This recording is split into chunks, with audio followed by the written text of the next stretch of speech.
extreme cold, hypothermia, frostbite, and so on. The human body is not designed to deal with extreme cold on a sustained basis. If a person is unexpectedly exposed to icy water or very cold weather, their core body temperature can plummet and leave them prone to several potentially fatal conditions. This can be accelerated by other factors such as wind chill or wet clothing.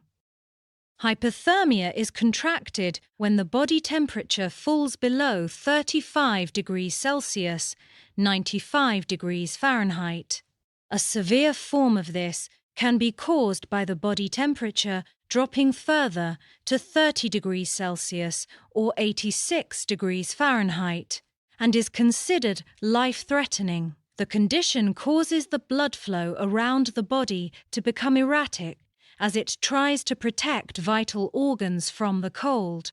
People can even catch hypothermia in a domestic home if it is poorly heated during winter in the UK. A person with this condition will usually be slow to respond to prompts and shiver uncontrollably. Frostbite can occur in a casualty at the same time as hypothermia and directly affects the tissues of digits and extremities, usually fingers and toes. The tissue itself freezes, sometimes leading to amputations and infection. In common with hypothermia, this will occur with sustained exposure to the cold, but is usually associated with sub-zero weather conditions and people stranded in them without full protection. If you intend to provide first aid for a casualty suffering from one or both of these conditions, these guidelines should be followed. The main objective is to warm up the casualty without causing further damage. If they are out in the open, cover them up with blankets, change wet clothing, and give them warm drinks or chocolate for energy. Their head should be covered as well. If you can identify the signs of frostbite, if the fingers or toes start turning stiff and white or a dark color in later stages, you need to action these steps.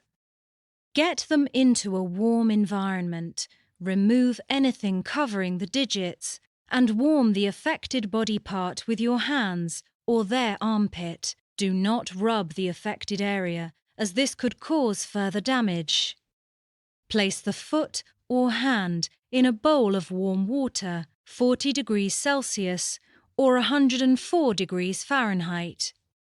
Dry the area and then dress it in bandages or gauze. Get the casualty to raise the limb to prevent further swelling. If emergency services are not already on the way, transport them to hospital. Extreme heat, heat exhaustion, heat stroke, and so on. Overexposure to constant heat can be just as potentially dangerous as sub-zero temperatures. The most common conditions associated with this type of incident are heat exhaustion and heat stroke. Heat exhaustion normally happens when people are subjected to hot and humid conditions that they are not used to. The body sweats excessively and loses the necessary salt and water through the process. Heat stroke will often follow this and happens when the body becomes so dehydrated that it can't sweat anymore and is unable to regulate its own temperature. Sunburn is often a precursor to these conditions and should not be underestimated. When treating someone with heat exhaustion or suspected heat stroke, take them to a cool area and give them plenty of liquids. If they appear to be getting worse or appear to have heat stroke, their temperature won't drop, call for emergency services and put them into a recovery position. Cover them in a cold, wet sheet and add further cooling liquids as appropriate until their temperature falls to 38 degrees Celsius, 100.4 degrees Fahrenheit. Supplement this with a fan or wet sponge. If their temperature returns to normal, replace the wet sheet with a dry one and monitor closely. Repeat with a wet sheet if their temperature rises again. Hand over to emergency services. Sunburn will occur with overexposure to the sun or a sun lamp. The condition is not as severe as heat exhaustion or heat stroke, but can easily develop into these conditions if not attended to.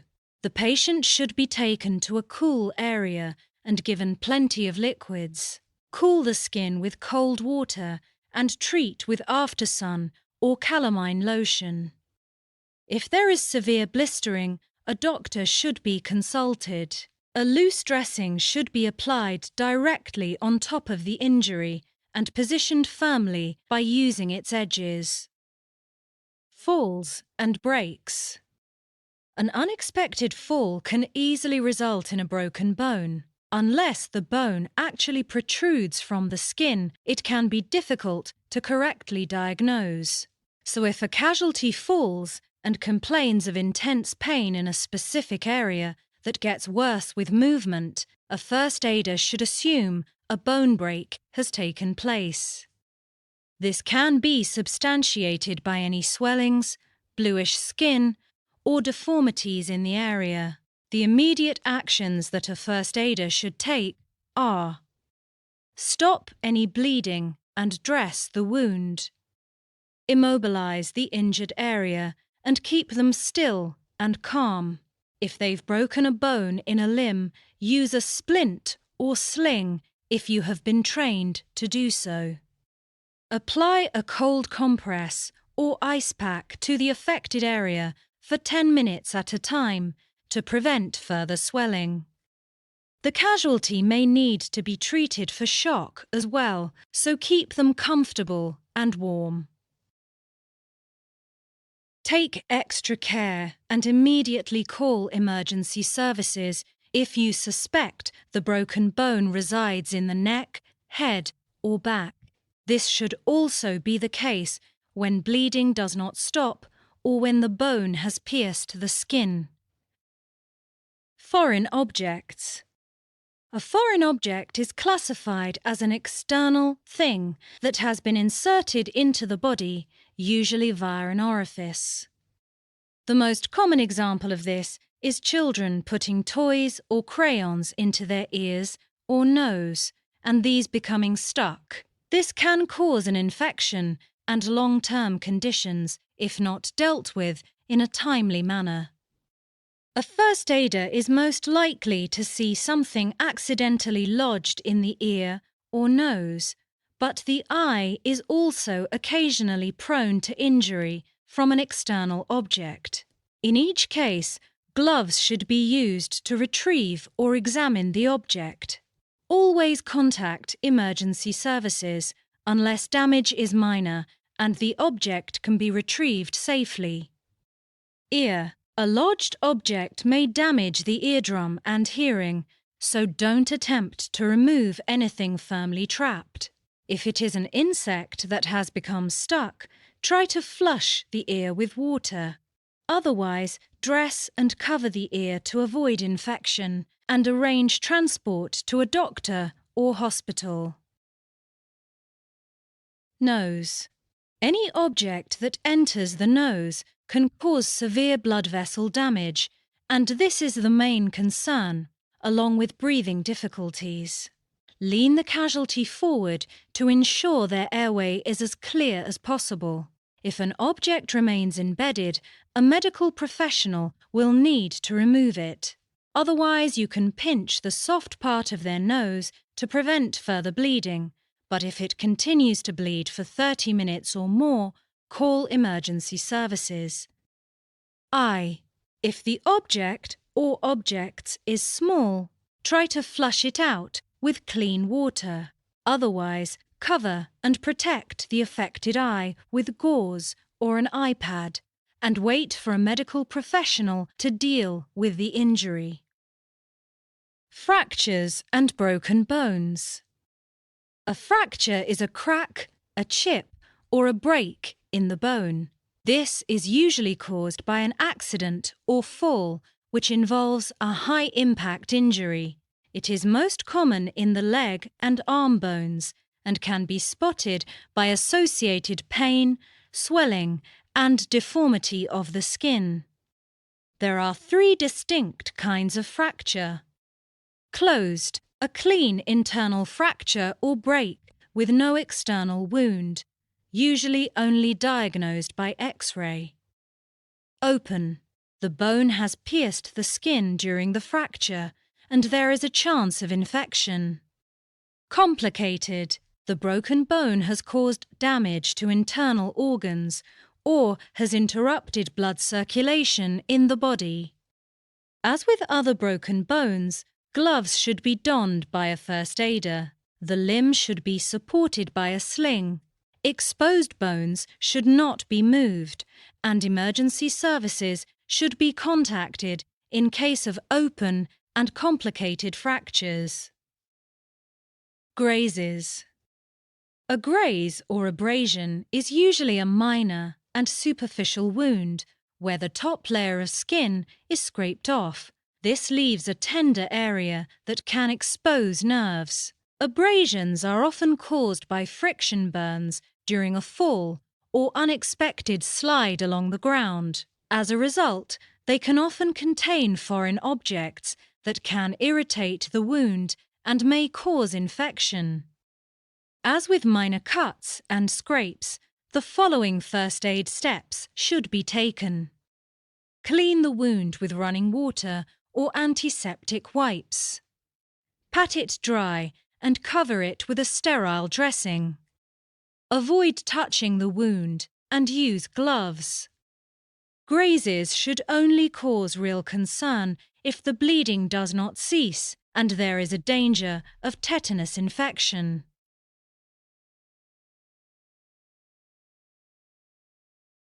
Head injuries. Any type of head injury has the potential to become serious. In practically all cases, emergency services should be contacted or an examination arranged to ensure that any damage is not life-threatening or more serious than it appears. Whether the cause is an accident involving a secondary object hitting the head of the casualty or they have fallen to the ground, there are 3 types of major head injury. Concussion, caused by the brain being suddenly shaken, which causes dizziness and possible memory loss. Cerebral compression, pressure on the brain caused by swelling of tissue or a buildup of blood. The sufferer will become drowsy with painful headaches and possible paralysis. Skull fracture, a break in the skull due to direct heavy impact that can cause damage to the brain. It can cause mood swings, deformity of the skull, and cerebrospinal fluid to leak from the nose. First aid treatment should consist of making sure the casualty is comfortable and calm. If a skull fracture is suspected, do not turn the head. Otherwise, stop any bleeding and perform basic life support until emergency services attend. Insect bites and rashes. An insect bite or rash from a plant is specifically designed by nature to be an irritant and painful to other animals, including humans. Unless the casualty is allergic to the venom and goes into anaphylactic shock, which we have already covered, the duty of a first aider should be to alleviate any pain or swelling. First aiders should take the following steps. Remove the sting, if applicable, but don't squeeze it. This is relevant for tick, caterpillar hairs, or plant thorns. Clean the wound with simple soap and water. Traditional remedies, vinegar and so on, contain no additional benefits. A cold compress or ice pack can help take down swelling or irritation from a rash. Apply an ice pack to any swelling for at least 10 minutes. Also, raise and support the limb affected if possible. Prevent the casualty from scratching or picking the affected skin, as this can spread the symptoms across a larger area. The swelling and irritation should be minor and last a few days only, but if it persists, contact a medical professional. Small splinters.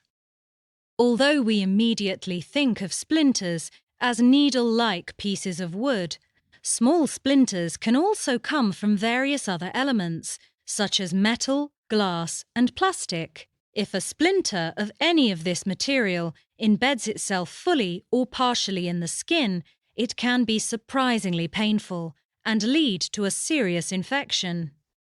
If the splinter is partially embedded and visible, a first aider should wear protective gloves, clean the area, and attempt to draw out the splinter with sterile tweezers. Pull the splinter in the direction of entry. The adhesive part of plasters may aid if tweezers cannot grip the splinter. Clean the wound again after the splinter is removed successfully. Monitor for infection. If it cannot be removed, treat it as a fully embedded splinter. If the splinter is fully embedded, a first aider can apply the drawing technique, which is to place a plaster over the embedded splinter and leave for one night. On removal of the plaster, the splinter may have been removed by the plaster or become partially visible for removal. In any case, if a splinter remains fully embedded after first aid, it should be referred to a doctor or hospital, especially if infection looks to be setting in. Spinal injuries. Spinal injuries are immediately serious, as they can often result in paralysis or loss of life. They denote injuries that affect the spinal cord and are usually associated with high-impact accidents, such as a head-first fall or swimming pool dive. They are signified by a feeling of numbness or tingling after the accident, instant loss of mobility, or the head resting in an unusual position. In any case involving suspected spinal injuries, emergency services should be called immediately. In the meantime, a first aider can, whether or not the patient is conscious, keep them as immobile as possible and try not to move them from their original position. If they are unconscious, ensure their breath is regular. If it isn't, either perform CPR or keep their head slightly tilted to keep the airway clear. Keep them warm and comfortable. If the patient has to be moved, then a first aider should enlist the help of 3 to 4 people to perform a log roll technique. This will ensure that the casualty is securely moved, whilst keeping the head and neck completely still.